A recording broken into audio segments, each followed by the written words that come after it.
On her birthday, my 10-year-old daughter woke up in an empty house. The whole family drove off to a luxury vacation, leaving her behind. "Family is everything," they posted. I didn't cry. I took action. 3 days later, their lives started to unravel. I came home expecting the usual birthday chaos. Not the fun kind either. The stressful kind. The "where are the candles?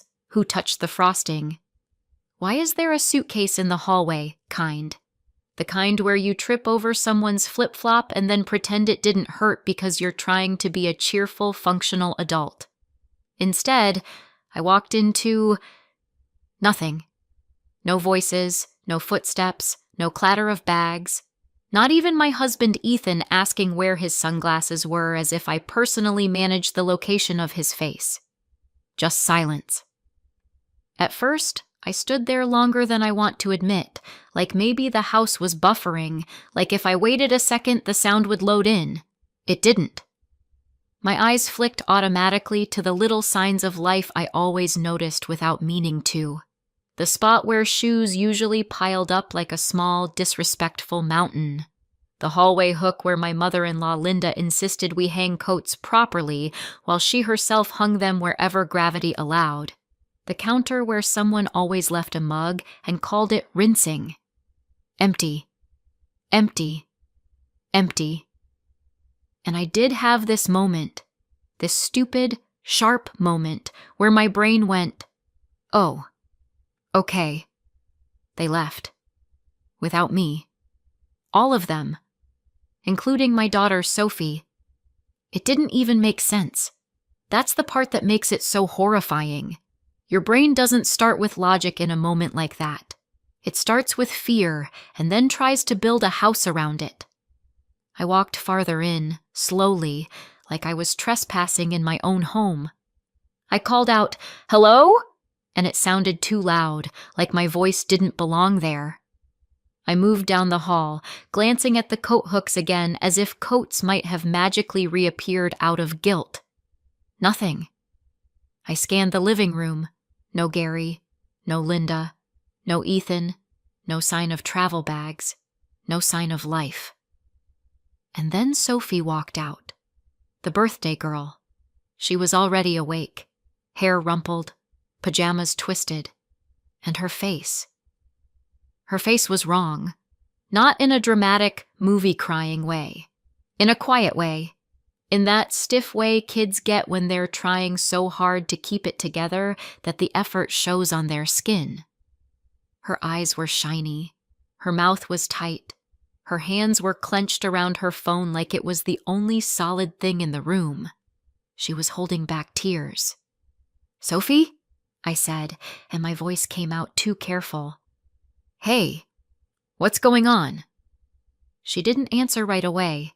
She just stood there very still, like if she moved she might fall apart.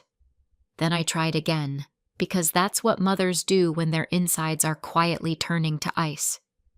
"Where is everyone?" Sophie's throat bobbed.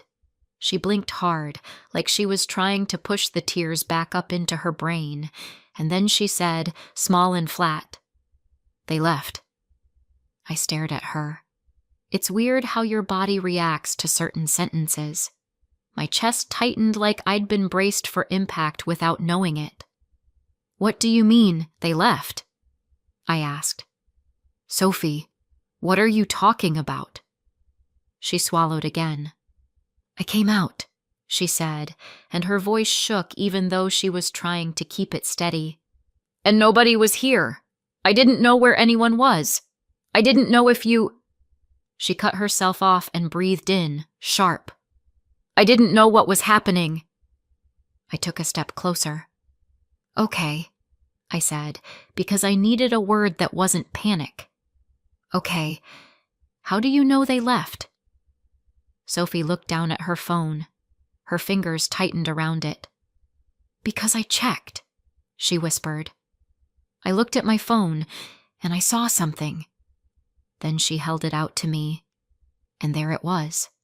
A bright photo. Too bright, too cheerful, too clean. My husband, Ethan, front and center. My in-laws, Linda and Gary, beaming like this was a postcard they'd been waiting their whole lives to send. Ashley, Ethan's sister, squeezed in beside them. And then the kids. Kayla, Ethan's older daughter, and Ashley's two, Zoe and Carter, lined up like this was some perfect little family trip. Everyone crammed into the frame like a happy commercial for togetherness. Sunlight on their faces, wind in their hair, a slice of beach behind them so clear and blue it looked like a screensaver, and across it, bold like a joke that wanted applause. Family is everything. For a second, I couldn't speak, because my brain was trying to fit two realities together. My daughter standing in front of me, 10 years old, trying not to cry on her birthday, and my so-called family smiling at the beach and posting about togetherness like it was a personality trait.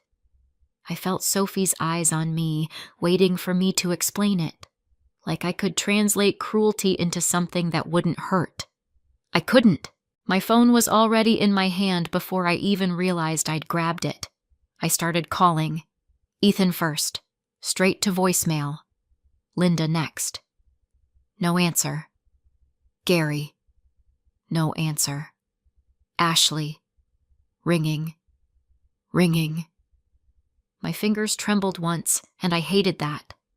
Not because I was afraid, because I could feel the familiar shape of this dynamic trying to settle back onto my shoulders like a coat I never asked for. The part where I'd be expected to be calm, reasonable, forgiving. The part where Sophie would be expected to get over it. The part where everyone else got to do what they wanted and call it family. Ashley finally picked up. "Hello?" she said, in that bright tone people use when they already know what they're about to pretend not to know. "Ashley," I said. My voice was too steady. I didn't recognize myself. "Where are you?" There was a pause. Not a long one. Just the tiniest hesitation, like she was checking the script. "Oh," she said. "Hey." "Hey," I repeated. "Ashley, where are you? Why is my house empty? Why is Sophie standing here crying? Why are you posting pictures at the beach?" Another pause. And then I heard it. Faint at first. Other voices. A laugh. A shuffle. A quick, sharp, "Is that her?" The call wasn't just Ashley. It was a room. A group. A little audience. And then Ashley said, almost breezy, like she was explaining a change in dinner plans, "We decided to just go." My stomach turned. "What do you mean, you decided to just go?" I said. "Ethan said we were leaving together, at 1. "We didn't want to lose time," Ashley said, like time was a coupon that expired. "It was kind of a mess." I clenched my jaw. "A mess?" More background noise. A murmur. Someone talking over someone else. Then I heard Linda's voice cut in, louder, sharper. "She was misbehaving," Linda said. I froze. "What?" I said. Linda's voice again, and I could hear the certainty in it, the confidence of someone who's been believed for so long she doesn't even check if her words make sense. "Sophie was misbehaving," she repeated. I looked at my daughter standing beside me. Her cheeks were blotchy, her hands still tight around her phone, her eyes fixed on the floor like if she looked up she might break. I felt something in me go very still. "How," I said carefully, "could Sophie have been misbehaving when she was sleeping?" There was a beat of silence. Then Gary's voice, half grumble, half smirk. "She's difficult." Ashley chimed in too quickly. "It's always drama with you two, Sarah." And then Ethan's voice finally, like a late actor stepping onto stage. "Sarah," he said, tired and annoyed, like I'd called him to ask him to pick up milk. "Don't do this." "Don't do what?" I said, my voice rising. Don't ask why you left our daughter on her birthday? Here we go, Linda snapped. This is exactly what we didn't want. The drama. The scene. Sophie made a small sound beside me, like she was trying not to cry louder. I turned slightly, enough to block her view of my face without even thinking, like my body remembered how to shield her before my brain caught up. So your solution, I said into the phone, was to leave. Without us. Ashley let out a little laugh that made my skin crawl. If you really want, she said, syrupy now, you can still come. Like, just get in the car and join us later. Linda piled on, as if she were being generous. Yes, you can bring her later. We didn't want to wake her. You can come when you're ready. I almost laughed. Not because it was funny, because it was insane. They left us behind and were now offering participation like a favor. Like I should say thank you. Ethan's voice again, cooler now. We didn't want to lose the day because you were working in the morning. We can't just sit around waiting. You can join when you're done. I stared at Sophie's phone again, at the beach, at the smiles, at the caption. Family is everything, except when it's inconvenient. Except when it's not the right family. I didn't shout. I didn't beg.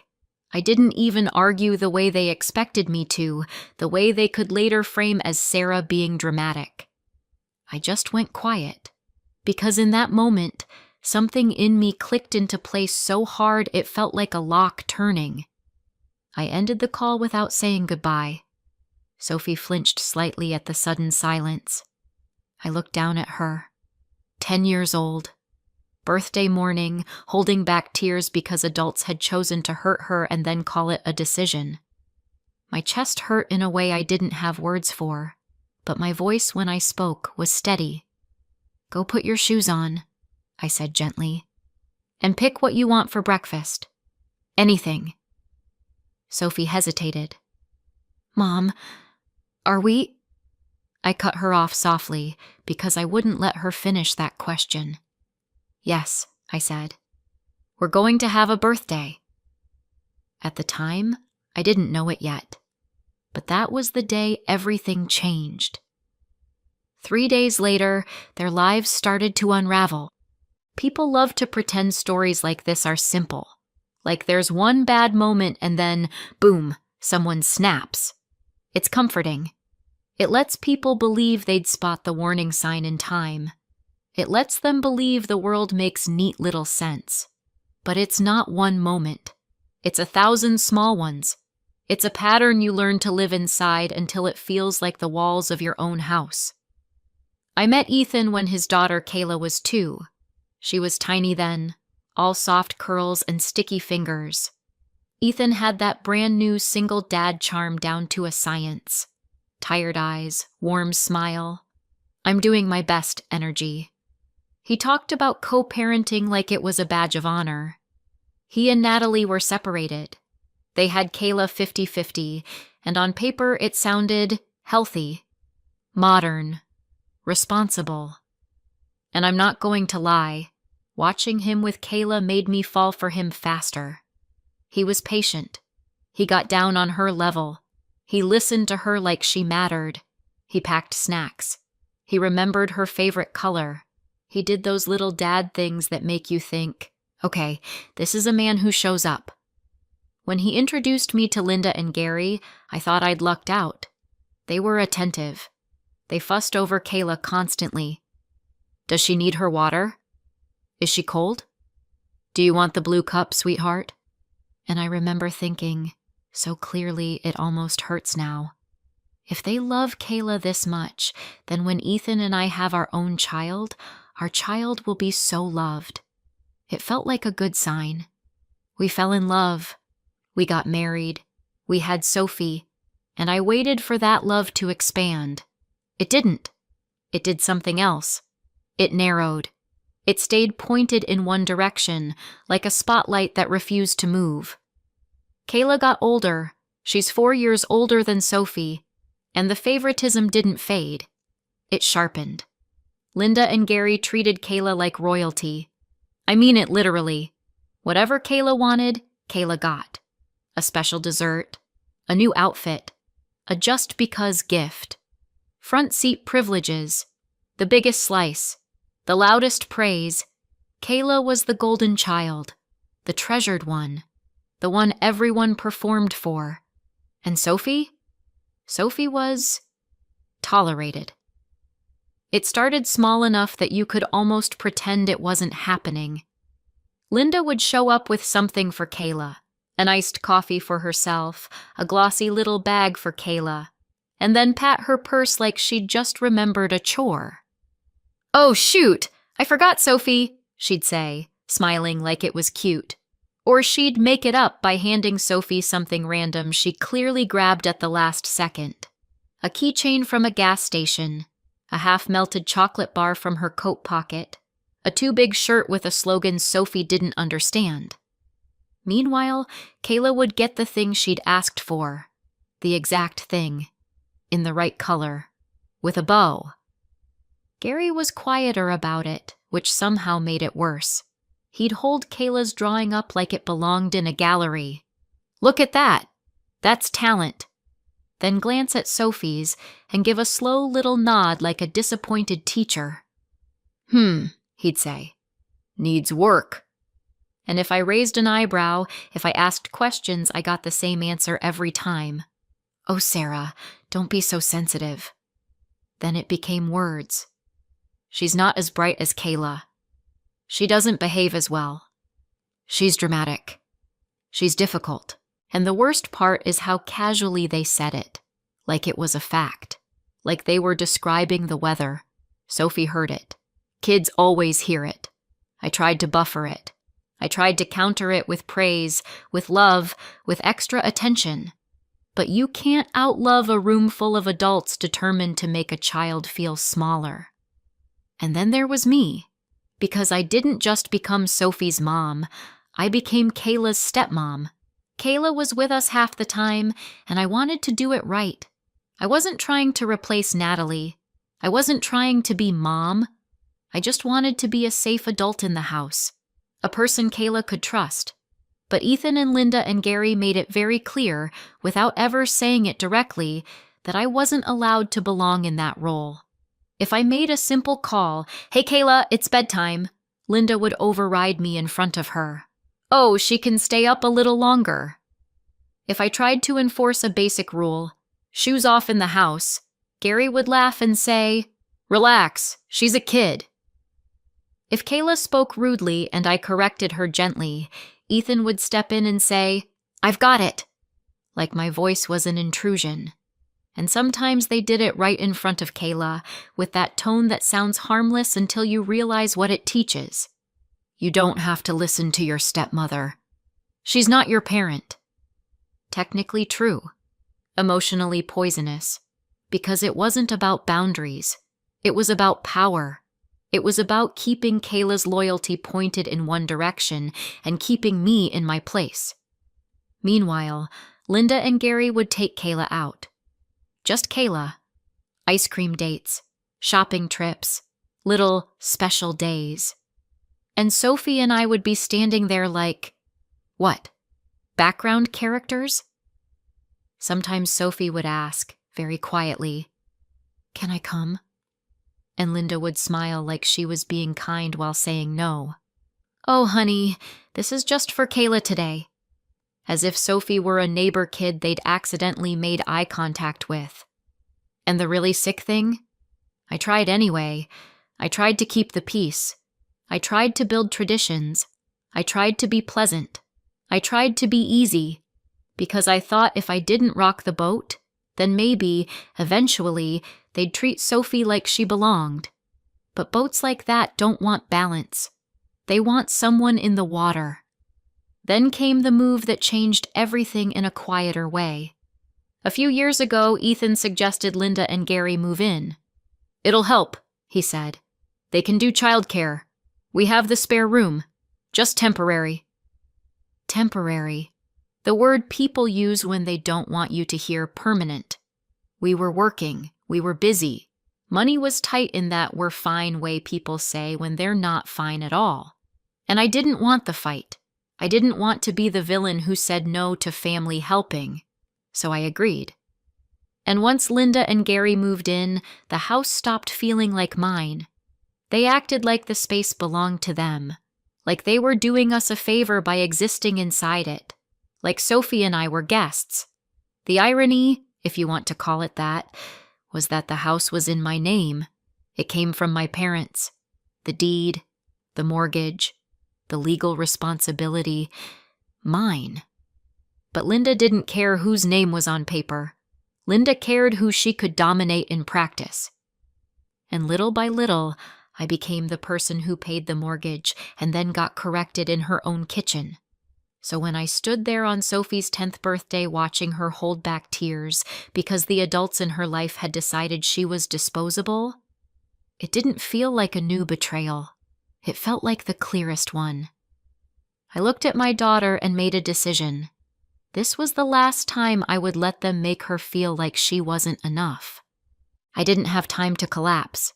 That sounds dramatic, but it's true. There are moments where you can fall apart later, privately, when no one needs you. And there are moments where you don't get that luxury because your kid is standing in front of you on her birthday trying not to cry. Sophie didn't need a broken mom. She needed a mother who moved. So I moved. I looked at my phone, then at Sophie, then at the too bright beach photo again, and something in me snapped. Not into rage, but into action. Okay, I said, like I was accepting a challenge. Plan changed. Sophie blinked at me. Are we not going? No, I said, and I made sure my voice was firm. Not bitter. Not shaky. Firm. We're not chasing people who don't want us there. Her mouth trembled. But it's my birthday. I know. I crouched in front of her so she had to look at me. And you are not going to remember your 10th birthday as the day you got left behind. Got it? She nodded, but her eyes were still wet. So I stood up and started calling everyone I could think of with the kind of energy that probably scares telemarketers. First, my friends. Not the let's plan something next month friends. The if I call you at 10 in the morning and say I need you, you show up friends. Can you come over today? I asked. Like, today. There was a pause on the line, then, what happened? I told them fast. The abandoned birthday, the beach post, the phone call, the reaction was immediate. Oh, hell no. I'm coming. What do you need? Then, my parents. I called Mom and Dad, and I didn't even get through the hello before my voice cracked. And that was the only time I let it. I told them what happened. I told them Sophie was crushed. I told them I needed help. Mom's voice went dangerously quiet in that way only mothers can do when they're about to become a weather event. We're leaving now, she said. Mom, it's 2 hours. We're leaving now, she repeated. And Dad? Dad just said, calm as stone, we'll be there soon. I didn't ask twice. Then I went into full rebellion mode. Not the cozy, let's make the best of it mode. The furious, determined, you don't get to ruin her mode. I pulled out decorations we'd already bought for the trip. I ordered a cake like my life depended on it. I dug through drawers for candles. I turned music on loud enough that the quiet in the house couldn't sneak back in. Sophie hovered at first, unsure, still bruised by the morning. So I gave her jobs. Important ones. Pick the playlist, I told her. This is your day. Choose the frosting color. Decide the snacks. Little pieces of control. Little pieces of power. And slowly, the tension in her shoulders started to loosen. Friends started arriving with bags of chips, balloons, groceries, chaotic energy. One of them brought flowers like we were attending a funeral for Ethan's common sense. Another brought a ridiculous birthday crown and plopped it on Sophie's head like it was a coronation. "Birthday girl," she said. "You run this place." Sophie laughed. Small at first, then bigger, like she surprised herself. When Mom and Dad arrived, it felt like reinforcements. Not just emotionally, physically. The house filled up with people who were there on purpose. People who looked at Sophie like she mattered. Mom hugged Sophie so tight Sophie squeaked. Dad lifted her off the ground like she was still 5 and said, "Happy birthday, kiddo," like it was a promise. We took pictures, real ones, not performative family is everything ones where Sophie's smile reached her eyes again. And yes, somebody posted.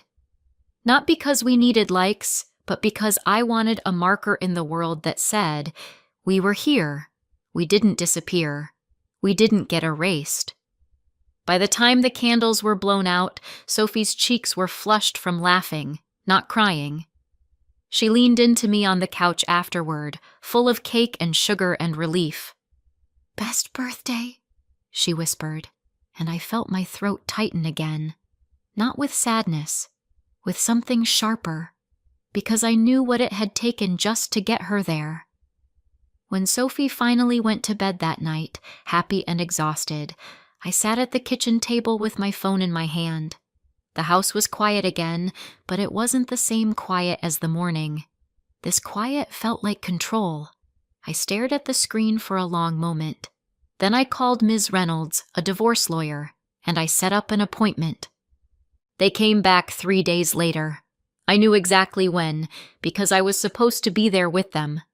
3 days of beach photos and smug captions, 3 days of acting like Sophie's tears didn't exist. Mom and Dad stayed, not as guests, as support, as a boundary with a pulse. Sophie was not in the house when they returned. I'd arranged that. A friend picked her up for a play date because my daughter had already had enough adult ugliness for one birthday. She didn't need front row seats to what came next. By the time the car pulled into the driveway, I was calm. Not, "I'm okay," calm. The kind of calm you get when you've already decided the outcome and now you're just waiting for the scene to catch up. Mr. Lopez was there too, my divorce lawyer's process server, quiet and professional, folder in hand. The front door opened, and in walked Ethan, Linda, and Gary. Kayla wasn't with them. I assumed Natalie had her. They looked happy, sun-kissed, relaxed. Like the last 3 days had been a vacation in every sense, including the part where they'd left their problems behind. Ethan stepped in first, still half smiling, like he expected Sophie to come running out and pretend nothing happened. Linda followed, already scanning the room like she was checking for dust she could criticize. Gary came in last, carrying a bag like he owned the place. Then they saw Mom and Dad. Ethan's smile flickered. Linda's eyebrows shot up.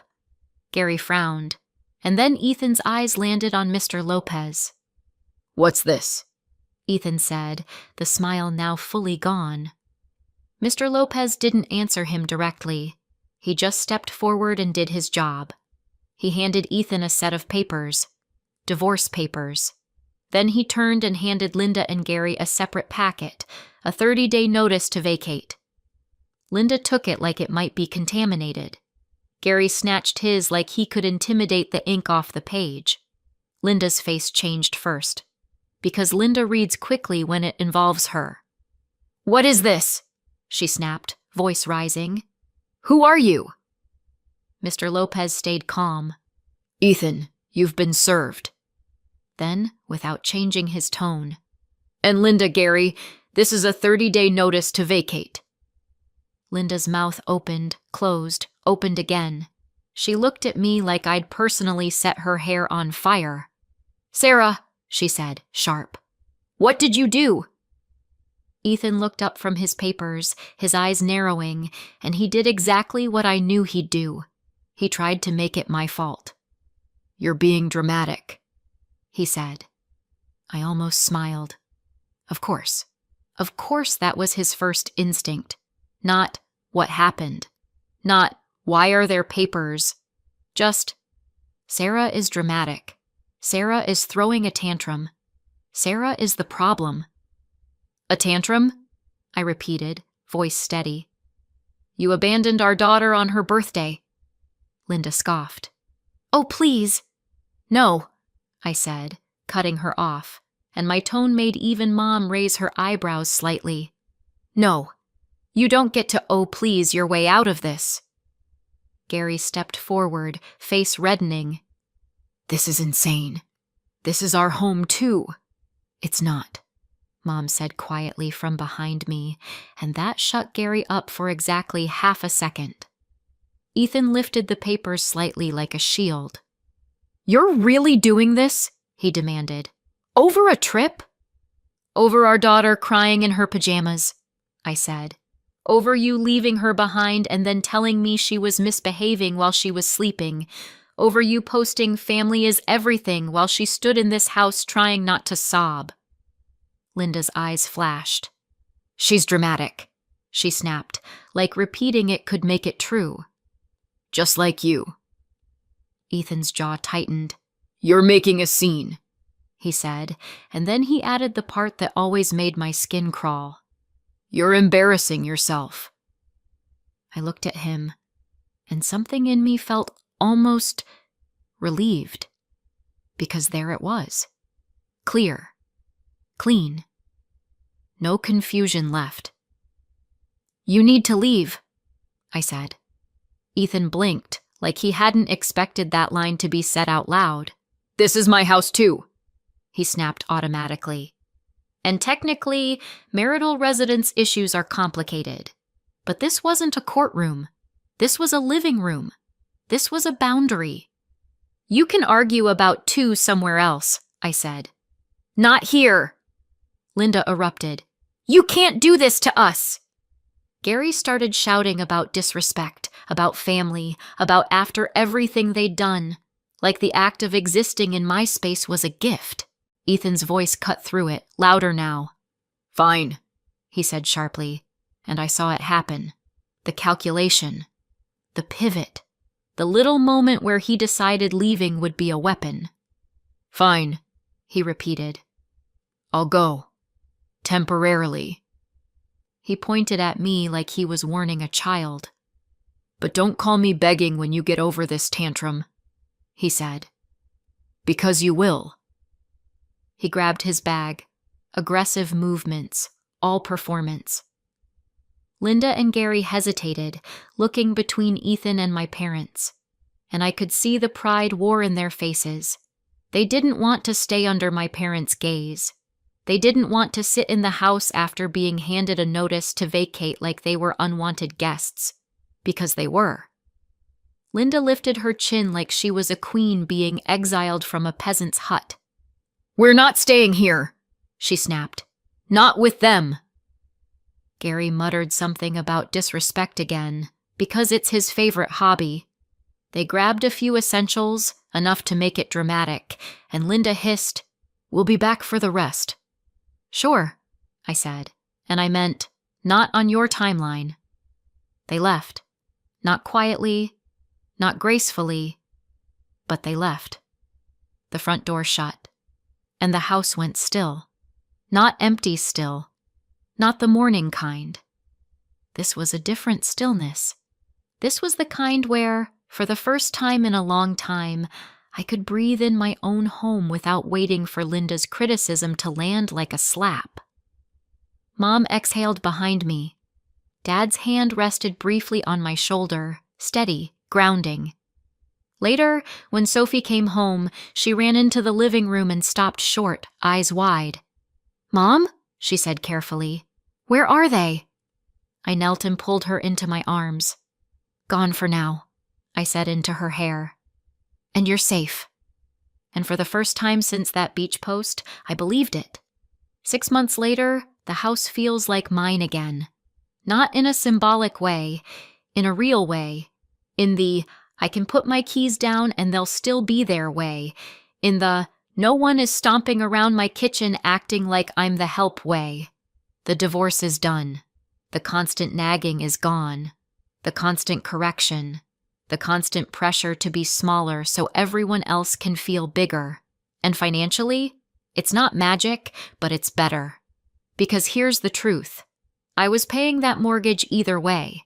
What I wasn't doing anymore was carrying a house full of adults who treated me like an inconvenience while enjoying the roof my parents helped me keep over all our heads. Mom and Dad come over more now. They're retired. They have time. Sophie's different too. She laughs more. She walks through her own home like she belongs here. Like she isn't waiting to be compared to Kayla or Zoe or Carter or whoever the favorite is this week.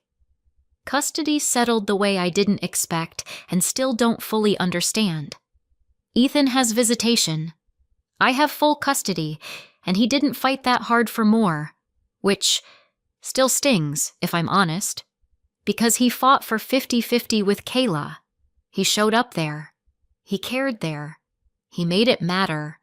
And with Sophie, my Sophie, it was like she was always second choice. I don't have a neat explanation for that. I probably never will. What I do have is my daughter's face now when she wakes up in the morning, relaxed, safe, unafraid. No more "family is everything" captions from people who abandon her. No more misbehaving accusations to justify cruelty. Just a home full of people who show up. So what do you think? Did I go too far? Or not far enough? Let me know in the comments and subscribe for more.